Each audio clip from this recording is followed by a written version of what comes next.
રાતે 1:30 વાગ્યો હતો. તારીખ હતી મારી જન્મ તારીખ 28 જૂન, અને મને થતા 30 વર્ષ પૂરા. 4 કલાકનો ફરક થઈ ગયો. મારો જન્મ થયો બપોરે 8 વાગે અને ઘટના ઘટી થી રાતે 1:30 વાગે. ભૂતો હતો, પામાં ઘરવાળી ભૂતી હતી, બાજુમાં છોરો હતો, અને ભતીજો નતો. અને 1:30 વાગે આ ડુગળી ચેતના જાગી તો સીધું જ મને પ્રેરણા થઈ કે ધ્યાન લગાવી બેસી જાઓ, અને પરાઠી મારી બેસી ગઈ છે. આંખ બંધ કરી અને બધી દિવાલો રોકલી. હવે જેને બધા ડાયમેન્શન કહેવાય એવી રીતે ખબર નહોતી એમ, પણ એ દિવાલની બારે રોડની બારે ઝાડવા, મકાન, વનસ્પતિ, હાપોલિયા, કૂતરા, મીંડણા, આ તે જે પાર ચેતના વિસ્તાર થઈ ગયો.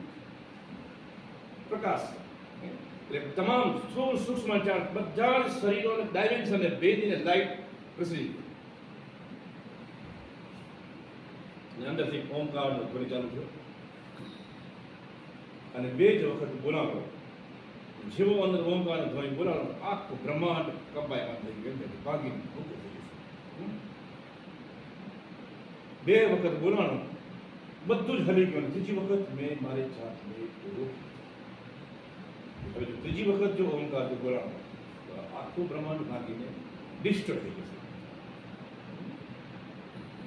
આટલી પરમ છે, પણ એ વાતનો ઉગાડ હમણાં છે 2 વર્ષથી મારા ગુરુએ કર્યો.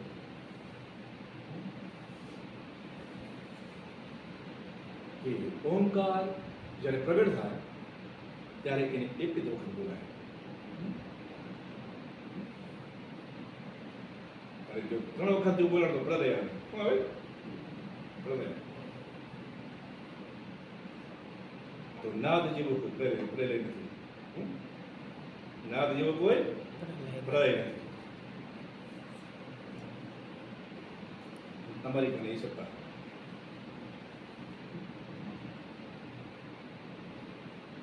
રામનાથ મંદિરે ડુંગરમાંથી આપણો સેન્ટર હતું ને એને પહેલાં હું ક્લિયર ધ્યાન કરવા ત્યાં એક વખત મેં ખાલી ઓમકારનો પ્રયોગ કર્યો. બધાને ધ્યાન બેહાડ્યા કોણામાંથી, અને 2 જ વખત ઓમકાર બોલ્યો. બધાને આમ એમ થાય કે એવી એનર્જી આવી શરીરને વિધિને આર પાર આમ નીકળી ગઈ. બધાના શરીરો વિધાઈ ગયા અંદર આમ અંદરથી આમ આર પાર કાંક ઘૂસી નીકળી ગયું. નાદ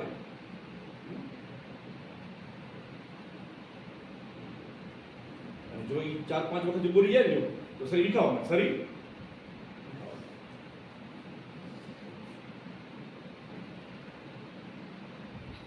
તો દરેક જે સિદ્ધ હોય એની અલગ અલગ સિદ્ધિઓ, કોઈની દ્રષ્ટિમાં હોય, કોઈની સ્પર્શમાં હોય, કોઈની શબ્દમાં હોય,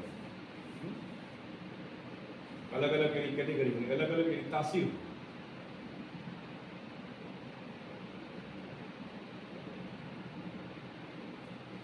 हमारी अंदर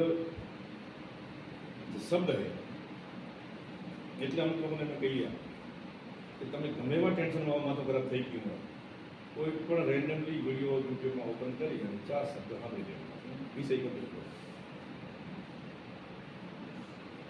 જો 2 વાક્ય અમારે વિડીયો તમે સાંભળી લીધા ને જો ધ્યાનથી કે તો તમને સમજાય કે ન સમજાય, પણ એ વાઇબ્રેશનનો જે ધ્વનિ છે ને એ ધ્વનિ જો તમારા કાનમાં ગયો ને જો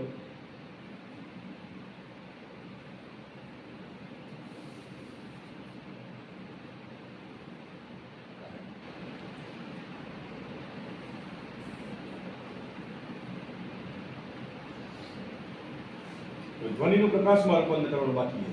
પ્રયોગો થઈ ગયા, એપ્લાય કરવાનું બાકી છે, કારણ કે કામ તો ખતમ થાય. ધ્વનિનું વીજળીમાં રૂપાંતર થાય. આકાશમાં ખબર પેલી ગજમ થાય, શું થાય?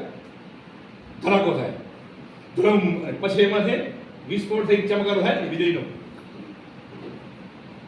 એ વીજળી છે. પેલો ધડાકો થાય, ધડાકો સુધી પહોંચી ગયા. પછી વીજળીનો જો કડાકો થાય ને એ પ્રયોગ કર્યો તો મહર્ષિ અરવિંદે